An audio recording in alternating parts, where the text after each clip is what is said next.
La destitution de Jean-Marie Kalomba, le désormais ex-ministre de l'économie nationale, par l'Assemblée nationale, continue de faire parler d'elle. Pour Serge Kadima, cadre du Parti du peuple pour la reconstruction et la démocratie, PPRD, la sanction infligée au ministre de l'économie nationale est une preuve de l'échec de l'ensemble du gouvernement. Un échec constaté, d'après lui, au sein même de l'Union sacrée pour la nation exprimée par les votes absolus des députés de cette même plateforme créée pour soutenir le gouvernement. Pour Serge Kadima, il s'agit du retrait de confiance à ce gouvernement. Comment comprendre que la majorité disposant de plusieurs outils pour contraindre un de ses ministres à la démission lorsqu'elle estime nécessaire ait décidé de passer par une sanction parlementaire?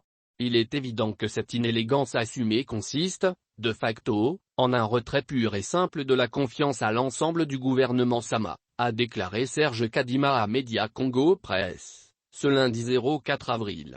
Ce dernier a rappelé que l'un des dossiers à la base de l'éviction du ministre de l'économie, à savoir celui relatif à l'achat des poissons chinchard en Namibie, a été porté et défendu tambour battant par l'ensemble du gouvernement de l'Union sacrée pour la nation. Par conséquent, a-t-il estimé, l'échec de cette initiative est à mettre sur le dos de l'ensemble du gouvernement. L'initiative a été bel et bien portée par l'ensemble du gouvernement Sama et elle a même fait l'objet de promesses fermes du président de la République. Dès lors, dans le succès comme dans l'échec, elle est frappée du principe de solidarité gouvernementale, a-t-il soutenu.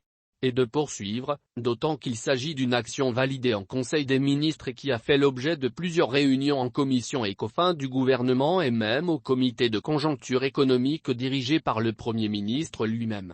Il ne fait aucun doute que dans ces conditions, le Premier ministre a largement engagé sa prérogative de coordination de l'action gouvernementale et est donc exposé.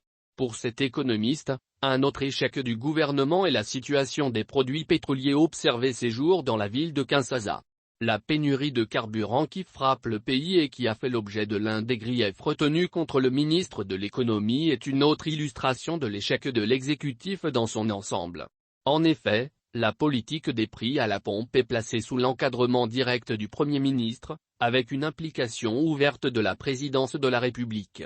Dans sa défense au Parlement, le ministre de l'économie a lui-même révélé à l'opinion que les prix à la pompe sont largement inférieurs à leur niveau réel et que le litre, aujourd'hui vendu à 2095 francs congolais, FC, revient, en réalité, à 3500 FC.